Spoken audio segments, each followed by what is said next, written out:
Saya Yelis Lingga, guru SD Negeri 10-1905 Pasar Bintang, Kabupaten Deli Serdang.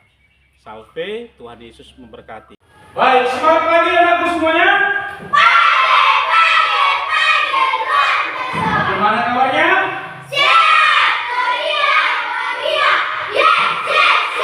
Baik, karena Bapak yang baik hatinya, sebelum kita masuk ke pelajaran kita pada hari yang bahagia ini, kita akan bersihkan dulu mejanya, lacinya. Ada sampah nggak? Diperiksa dulu, ayo, silakan.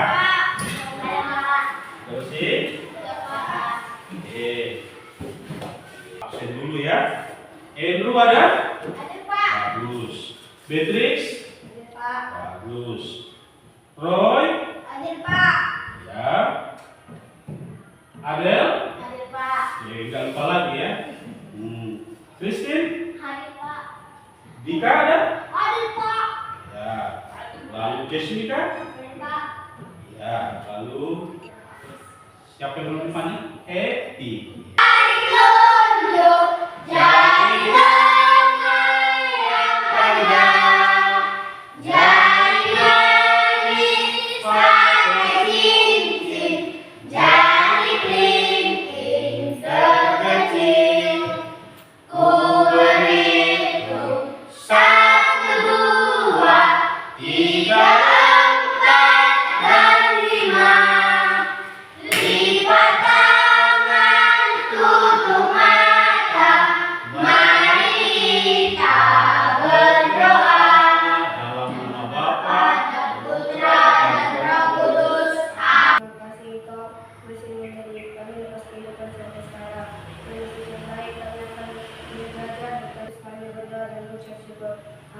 Amin. Baik, terima kasih anak Beatrix ya. Oke. Nah, Bapak yang nantinya lihat ya. Kita hari ini mempelajari materi kita Nabi Amos. Masih ingat nggak materi kita pada minggu lalu mengenai aku bangga sebagai bangsa Indonesia. Pada minggu lalu kita sudah pelajari mengenai aku bangga sebagai bangsa Indonesia, dan kita juga mempelajari mengenai hak dan kewajiban sebagai bangsa Indonesia. Pada kesempatan yang bahagia ini, kita akan pelajari materi kita yang baru apa? Nabi Amos, sang pejuang keadilan. Ya, Nabi Amos, sang pejuang keadilan. Ya. Sang pejuang keadilan. Yuk, apa yang mau kita pahami pada pembelajaran kita pagi hari ini? Setelah kemarin kita mempelajari mengenai aku bangga sebagai bangsa Indonesia, dan kita sudah mengerti mengenai hak dan kewajiban kita sebagai bangsa Indonesia, pada kesempatan yang bahagia ini kita akan mempelajari materi kita mengenai Nabi Amos yang berjuang akan keadilan. Ya, sifat-sifat yang tidak mendukung keadilan seperti sifat serakah. Jadi orang serakah itu, orang tamak itu tidak mendukung keadilan. Lalu apa? Iri hati. Nanti kita akan pelajari materi kita mengenai Raja Midas yang memiliki sikap serakah, tamak. Ya. Lalu yang kedua, kita akan nanti menunjukkan bagaimana dan menuliskan bagaimana sikap kita yang harus peduli, berempati kepada orang yang susah, orang yang menderita. Lalu kita akan nanti mempelajari cerita mengenai semangkuk mie dari Presiden China. Ya. Lalu selanjutnya yang keempat, kita akan mempelajari nanti juga dan bercerita dalam bentuk drama mengenai kisah Nabi Amos. Berarti hari ini kita akan pelajari mengenai dua drama yang akan kita mainkan bersama. Ya, nanti kita akan bagi tokoh-tokohnya. Lalu yang selanjutnya kita akan mempelajari juga nanti setelah kita nanti mendramatisir kisah Nabi Amos, kita tulis seharusnya bagaimana sih? Harus berbuat seperti apa sih yang benar, yang baik? Bagaimana raja nanti menanggapi Nabi Amos Ia menyampaikan tuntutannya mengenai keadilan. Lalu selanjutnya kita nanti akan buat dramanya. Kita nanti buat dramanya bersama-sama. Kita akan cerita bersama-sama dan mengevaluasi mengenai drama ini. Baik, anak bapak yang bapak sayangi, kita melihat teman kita sedang dirundung atau dibully. Kalau bukan diejek, dihina. Kalau ada teman kita yang diejek, dihina, apa yang harus kita lakukan? Ya, silakan. Ya. Berdirilah tuh. Menasehatinya. Ya, siapa di sini? Apa yang kamu lakukan kalau ada temanmu diejek, dihina oleh teman satu lagi? Mengatakan kepada orang yang mau membeli korban kata, kita mengatakan bahwa tidak boleh membuli atau melakukan perundungan. Oke, terima kasih. Bagus sekali. Beri tepuk tangan dulu untuk Bapak ya. Tidak boleh membuli, tidak boleh melakukan perundungan, karena ada orang yang akan disakiti, ada orang yang akan direndahkan.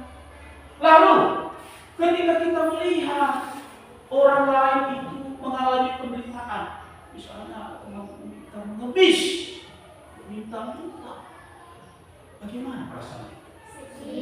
Sedih ya, sedih. Dia mengalami hal seperti itu. Apa dia mau mengalami itu? Tidak ya. Dia tidak mau mengalami penderitaan seperti itu, tetapi dia mengalami penderitaan seperti itu. Lalu apa? Bersyukur nggak kita dengan hidup kita sekarang? Bersyukur. Masih bisa makan ya, nak ya, belum makan. Masih bisa mendapatkan kebutuhan kita di rumah kan? Tiap tahun baru masih bisa beli baju ya.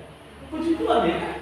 Masih bisa makan, bisa ditemui, bisa bersekolah. Di luar sana ada orang-orang yang tidak mendapatkan keadilan, sehingga mereka harus meminta. Lalu, apakah kamu sudah bersyukur atas pemberian Tuhan?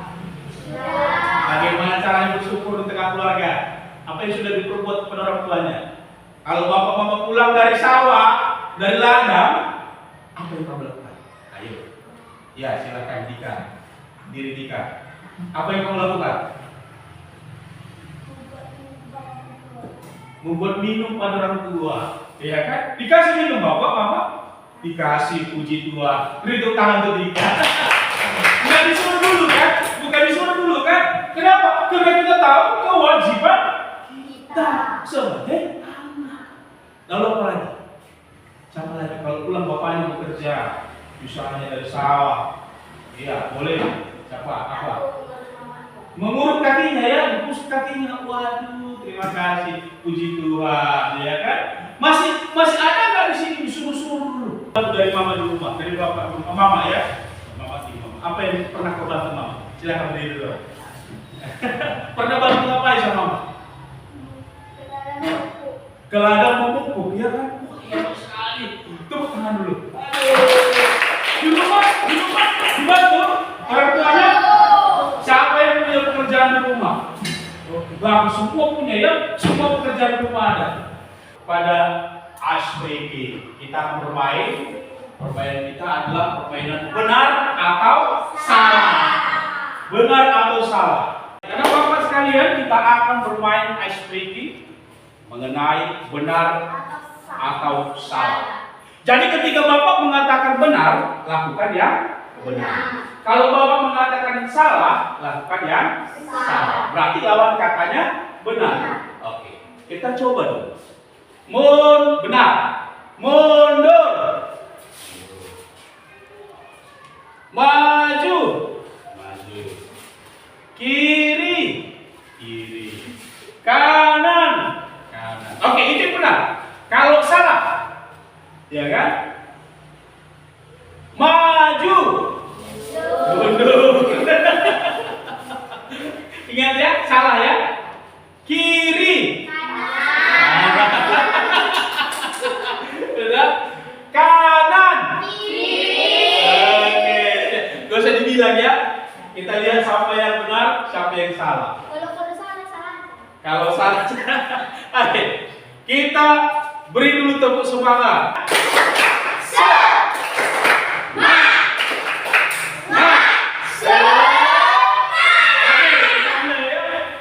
Benar atau salah? Benar, salah, salah. Maju. Benar, salah, salah. Oke, siap ya?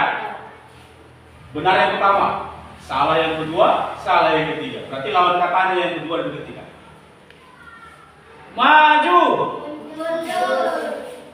Maju.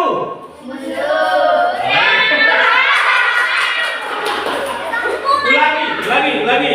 Siap ya? Kita mulai lagi ya. Benar, salah. Dua kata saja. Maju. Mundur.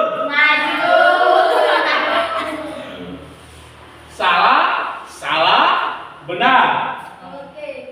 Maju.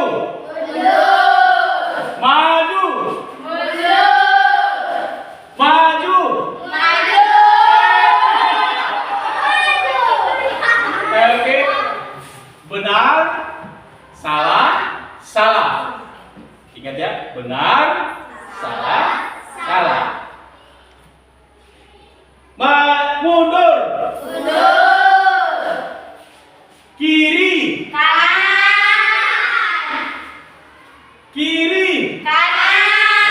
Beri tepuk tangan. Bapak yang baik hatinya, lihat ya. Pada hari ini kita akan masuk pembahasan kita setelah kita speaking tadi. Kita semangat bersama. Kita akan masuk cerita mengenai Raja Midas. Pernah dengar nama Raja Midas? Oh pernah, dia pernah dengar ceritanya ya, kisahnya. Baik, apa kisahnya? Bapak. Yang dikenal karena keinginannya yang terkenal untuk mengubah segala prinsipnya menjadi emas.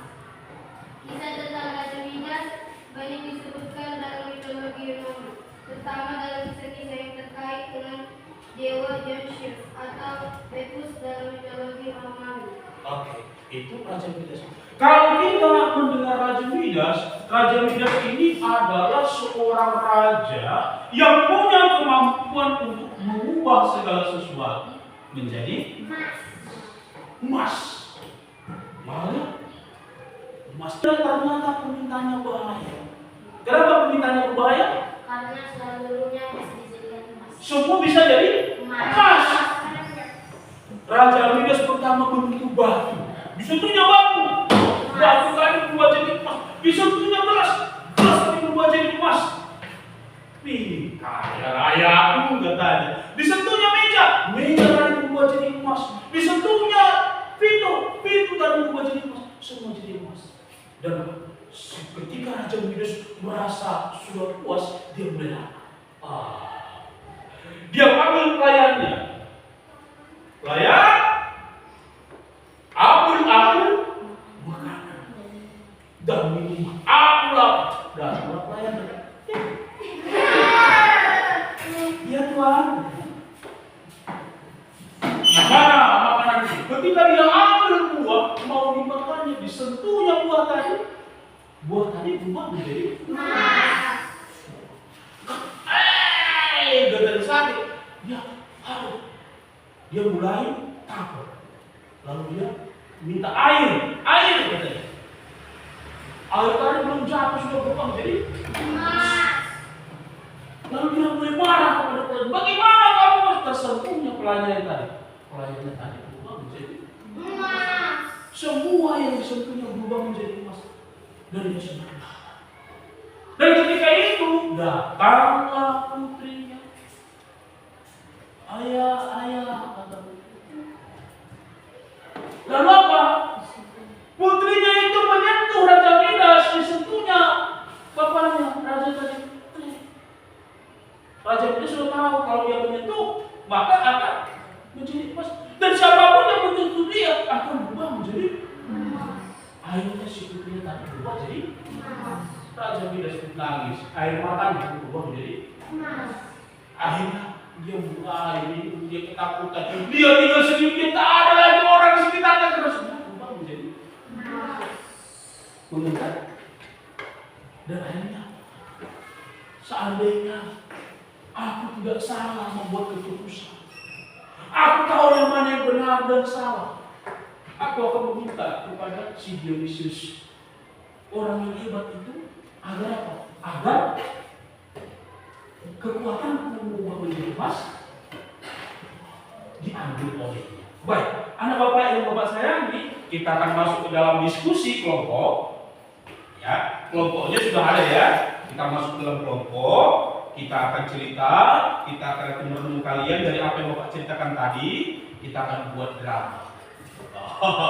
Drama mengenai Raja Midas. Lalu nanti satu orang dari setiap kelompok akan menilai, oh seharusnya apa yang harus dilakukan Raja Midas? Berarti Raja Midas waktu minta itu kepada Dionysius, jangan minta emas, tetapi mintalah hikmat dan kebijaksanaan. Supaya apa? Supaya jangan salah memilih, ya kan? Nanti silakan, nanti satu orang, siapa di sini yang menilai? Dari kelompok ini siapa? Oke, baik ya, Beatrix untuk menilai ya. Dari diskusi itu, dari drama nanti, silakan dinilai. Beatrix, dari sini siapa yang menilai? Oke, Desmika yang menilai. Nanti seharusnya apa yang harus dilakukan oleh Raja Midas? Baik, karena bapak yang bapak sayangi, kita akan masuk ke dalam drama. Tapi dari cerita bapak tadi, ada yang mau dipertanyakan? Ada yang mau dipertanyakan? Oke, angkat tangan, boleh jelas semua angkat tangannya? Jelas? Oke, baik. Kita masuk ke dalamnya. Bapak kita sekalian, anakku sekalian, ya baik hatinya, kita akan masuk ke dalam diskusi kita. Setelah kita sudah masuk dalam diskusi dan sudah buat dramanya, mari kita masuk kepada drama kita yang akan kita tampilkan. Aku mau lebih kaya. Aku mau minta mau kaya. Lebih banyak lagi. Jadi Midas.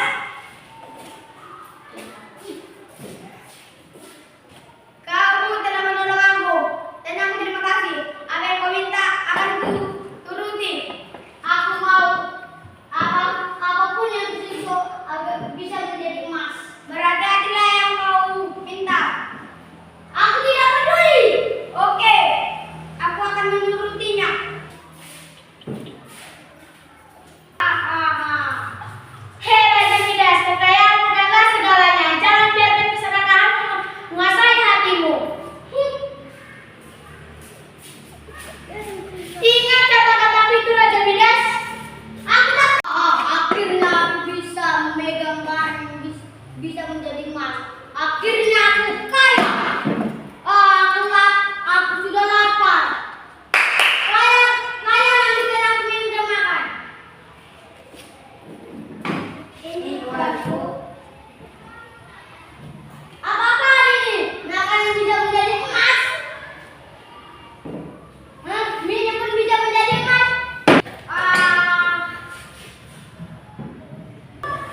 Iya. Kan buat di situ apa drama singkat yang mau kalian lihat? Raja Midas.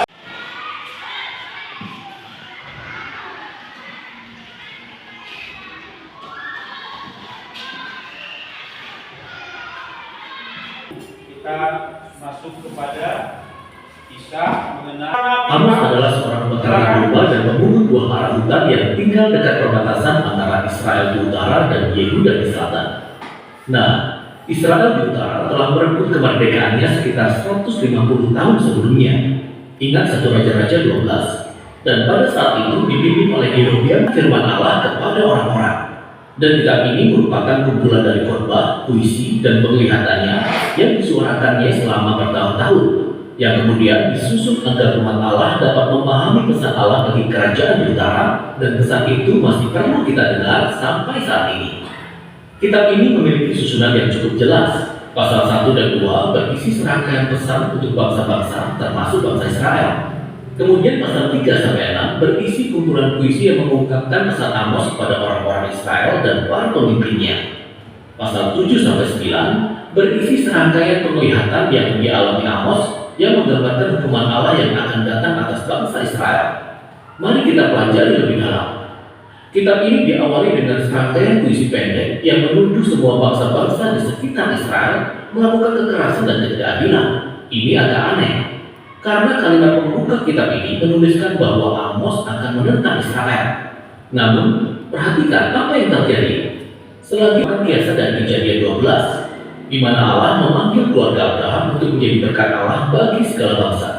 Kemudian Allah berkata, "Sebab itu aku akan menghukum kamu karena segala kesalahanmu."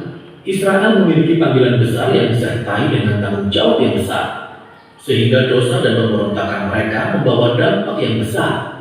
Nah, bagian ini menyatukan banyak puisi Amos, dan kita akan melihat beberapa tema utama yang diulang-ulang. Pertama-tama, Amos terus-menerus membongkar kemunafikan beragama dari orang-orang kaya Israel dan para pemimpin mereka. Ia menggambarkan bagaimana mereka dengan setia datang ke pertemuan-pertemuan agama, memberikan persembahan dan korban, tetapi tidak memperdulikan akan membangun kembali keluarga umat Allah, yang ternyata juga termasuk orang-orang dari segala bangsa. Semua kehancuran yang disebabkan oleh dosa bangsa Israel dan penghakiman Allah akan dipulihkan pada hari itu. Nah, paragraf terakhir ini sangatlah penting, karena menjadi satu-satunya pengharapan di balik penghakiman, dan juga membantu kita memahami bagaimana kitab ini menelusuri hubungan antara keadilan Allah dan belas kasihannya. Jika Allah itu baik, Ia harus menentang dan menghakimi kejahatan di tengah-tengah bangsa Israel dan bangsa-bangsa lainnya. Namun tujuan jangka panjang Allah adalah untuk memulihkan dunianya dan membangun sebuah keluarga perjanjian yang baru. Dan melalui perkataan Amos, sampai hari ini kita masih mendengar semuanya untuk belajar dari kemunafikan dan bencana yang dialami bangsa Israel. Mas kenal kelompok dan juga kita sudah Bapak arahkan tadi, kita akan masuk ke dalam tugas kita membuat drama singkat mengenai Nabi Amos. Baik, silakan dikerjakan bukunya, coba silakan dikarang apa cerita yang mau kalian buat mengenai Nabi Amos dan bagaimana perbaikan-perbaikan yang akan kita lakukan nanti dalam menilai tindakan lembu-lembu basah pada kehidupan Nabi Amos. Silakan dibuka bukunya, kita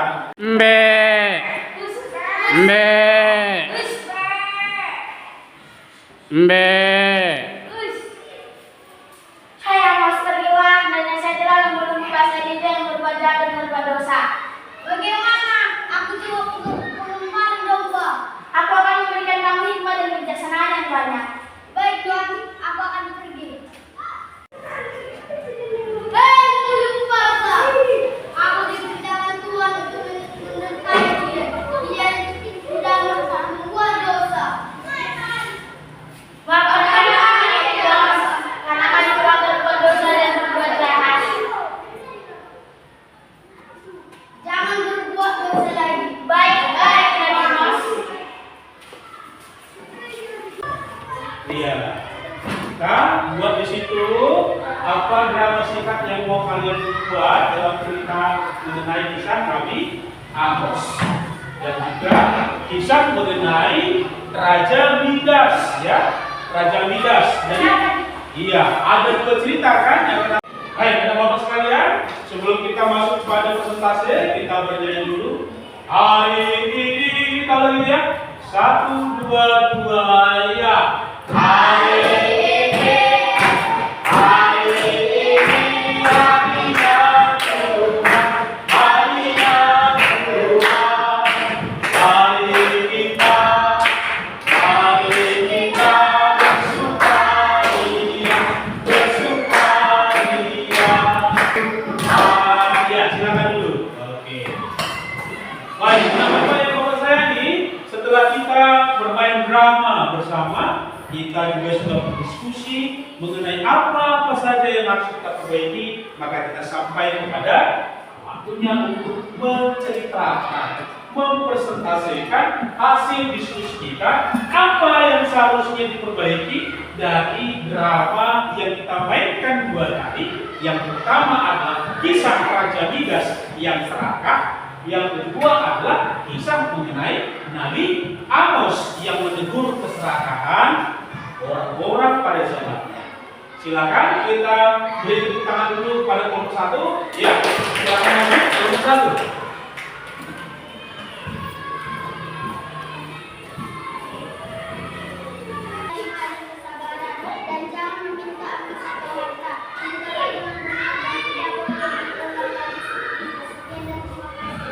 Baik, Raja Midas seharusnya jangan meminta emas, ya, itu menurut kelompok kalian ya.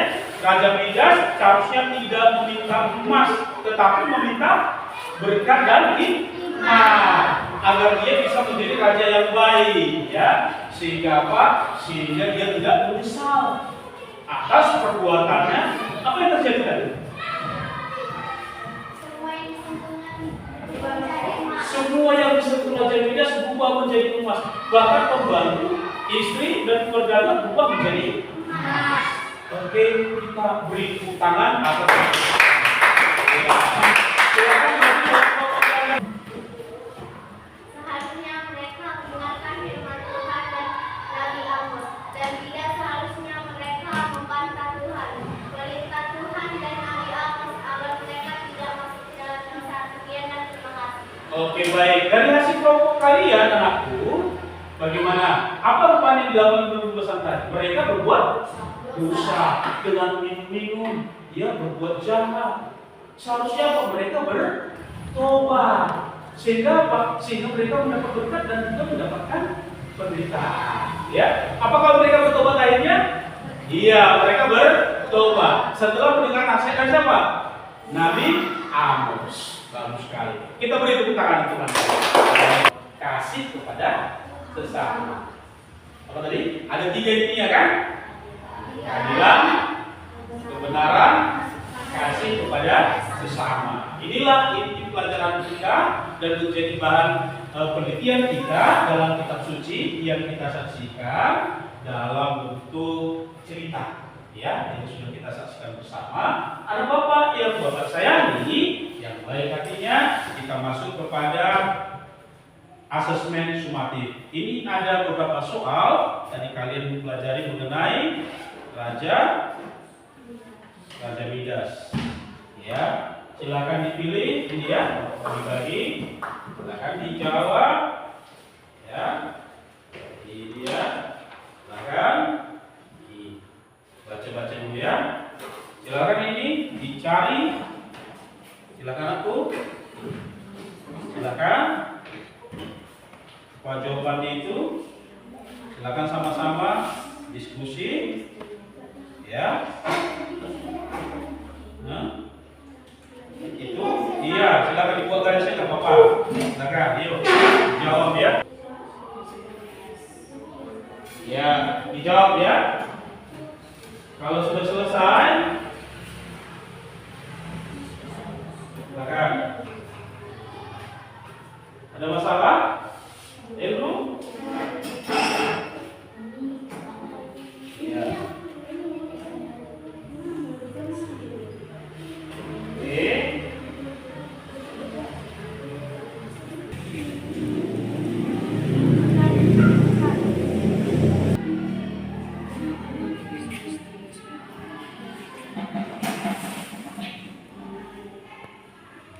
Sudah ya? Dari kelompok sini sudah selesai? Belum dapat jalannya? Silakan. Ini sudah ya? Tinggal satu itu ya? Belum? Sudah. Nanti kita bisa lagi ya. Dapat? Dapat jalannya? Tarik garisnya. Baik, Pak. Baik, Bapak kumpulkan hasilnya ya. Bapak kumpulkan hasil kerjanya. Nanti Bapak periksa ya. Baik, karena Bapak yang Bapak sayangi, anakku yang baik hatinya. Nah, sudah sampai hasil kesimpulan pembelajaran kita pada hari ini. Ya, ada 3 hal yang harus kita pahami dalam kisah mengenai Nabi Amos sang pejuang keadilan. Apa tadi? Nabi Amos sang penjual keadilan. 3 hal itu apa? Kebenaran dan kasih kepada sesama. Yuk, silakan dibuat kesimpulannya. Silakan dicatat di bukunya. Ya, lihat di bukunya. Silakan dicatat. 3 hal yang harus dipahami. Ya, Presiden Cina Xi Jinping, ya, yang mendapat inspirasi dari ajaran orang tuanya. Silakan pilih sebuah suaranya baca. Nasihat dalam waktu Presiden Xi Jinping dari Tiongkok berkata, Ketika saya masih kecil, saya sangat egois, selalu mengambil yang terbaik untuk diri saya sendiri. Perlahan-lahan, semua orang meninggalkan saya dan saya tidak punya teman. Saya tidak berpikir itu salah. Saya mengkritik dan menyalahkan orang lain. Ayah saya memberi saya 3 kalimat untuk membantu saya dalam hidup. Suatu hari ayah saya memasak 2 mangkuk mie dan meletakkan kedua mangkuk di atas meja. Mangkuk hadir. Presiden Cina yang paling berpengaruh di dunia, namanya Xi Jinping, ya, yang diajari bapaknya dengan mangkuk mie. Ternyata ketika kita mau berbagi kepada orang, itu nggak buat kita kekurangan, bahkan membuat kita bahagia.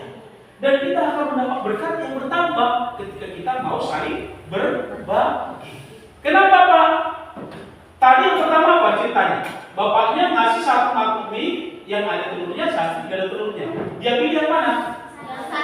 Ada telurnya. Ternyata yang pilih apa telurnya tadi ada berapa telurnya? Ada 2. Pengalaman itu apa katanya? Nah, nggak selamanya yang terlihat itu nakku. Seperti itu kenyataannya katanya. Hati-hati dalam bersikap. Lalu pengalaman kedua, bapaknya masak lagi minyak, ada telurnya dan tak ada telurnya. Dia pilih yang mana? Nggak ada telurnya, karena dia pikir apa? Yang nggak ada telur itu pasti ada telurnya 2 di bawah katanya. Ternyata apa kata bapaknya? Yang bapaknya pilih yang ada telurnya. Bapak mengatakan tidak selamanya pengalaman itu anakku memberikan sesuatu yang benar. Ya. Ternyata apa? Dia hanya melihat keuntungan. Karena yang pertama pengalamannya apa? Yang nggak ada telurnya ada telurnya. Ternyata apa? Nggak ada. Ternyata dalam hidup ini kalau kita hanya lihat keuntungan kita, aku tolong orang susah, aku berbagi sama orang yang kelaparan, yang kesusahan, kepada pengemis. Oh, aku bantu orang yang tadi itu yang menderita. Nanti aku kekurangan dong. Kasih uang 2.000 sama dia, sama aku 3.000. Nanti aku kurang dong uang ini. Ternyata apa? Ternyata ketika kita mau berbagi anakku, itu akan mendapatkan berkat yang lebih besar. Pengalaman itu tidak selamanya menunjukkan kebenaran. Maka apa? Bapaknya kasih pengalaman yang ketiga apa tadi? 1 ada telurnya, 1 tidak ada telurnya yang sama. Apa kata Sri Siti? Iya benar sekali ada. Ayah yang pilih dulu karena ayah yang paling capek bekerja di rumah kita. Ayahnya pilih yang mana? Yang ada telurnya. Dia wilayahnya telurnya kan, lalu dimakan ayahnya. Apa yang terjadi? Kecewa nggak dia? Agak kecewa dia. Aduh, betul ini. Kali ini nggak ada telurnya, nggak dapat apa-apa. Ternyata ketika dia buka punya tadi, ya kan? Apa yang terjadi?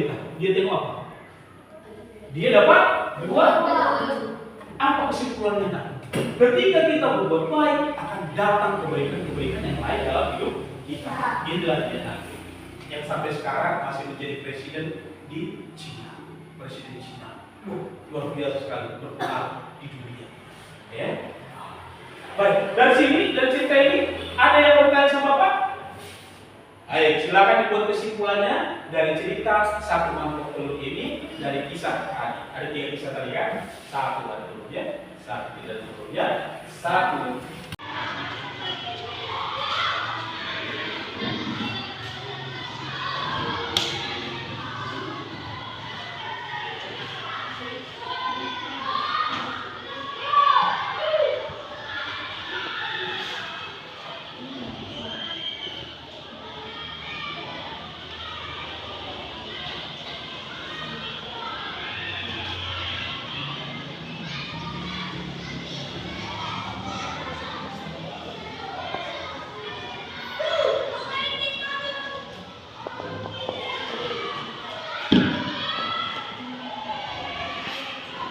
Baik, anak Bapak yang Bapak sayangi, kita telah selesai pembahasan kita. Silakan dibuat kesimpulannya. Silakan. Jangan lupa bacanya. Kesimpulannya, kita jangan sesuatu dari luar dan tidak dari dalam diri kita. Dan juga ingatlah pengalaman bukanlah hal yang selalu dapat membantu kita, serta selalu ingat untuk berbagi kepada sesama. Oke, ini adalah untuk berbagi kepada sesama. Karena segala sesuatu yang kita miliki sesungguhnya bukan milik kita. Oke, kita beri tepuk tangan teman-teman. Dari kita main drama tadi ya kan, kita bermain drama, kita refleksi mengenai Raja Midas dan juga Nabi Amos. Kita juga pelajari juga tadi mengenai siapa? Kisah Presiden Cina Xi Jinping. Oke, baik. Bagaimana perasaannya setelah belajar hari ini? Senang? Banyak pengalaman baru ya. Banyak pengalaman baru, tertawa bersama, kita belajar bersama, dan kita menciptakan kisah kitab suci dengan drama. Ya. Lalu yang kedua, apa kalian suka belajar hari ini? Suka. Sudah diterima tadi apa pesannya pada hari ini? Kita harus bersikap baik, sopan, apa lagi? Adil, jujur, dan memiliki belas kasih kepada sesama. Terima kasih anakku yang Bapak sayangi. Kita akhiri pertemuan ini dengan bernyanyi. Tahu lagu Mau Cinta Yesus? Tahu. Bersama ya. 1, 2, 3. Ya. Ku mau cinta Yesus selamanya. Ku mau cinta Yesus selamanya. Rencanamu. Siapa yang pimpin doa kita? Oke, dan pilih dari Kristin ya. Silakan Kristin.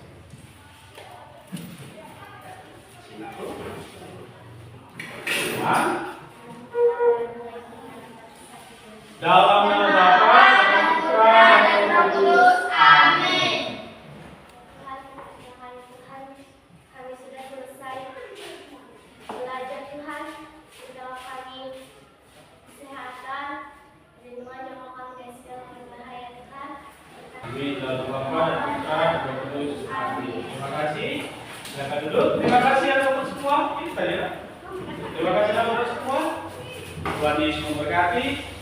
Tugasnya untuk minggu depan, silahkan dibaca bukunya. Kita akan masuk pada kitab mengenai warga dunia. Aku sebagai warga dunia. Baik, terima kasih. Tuhan Yesus memberkati.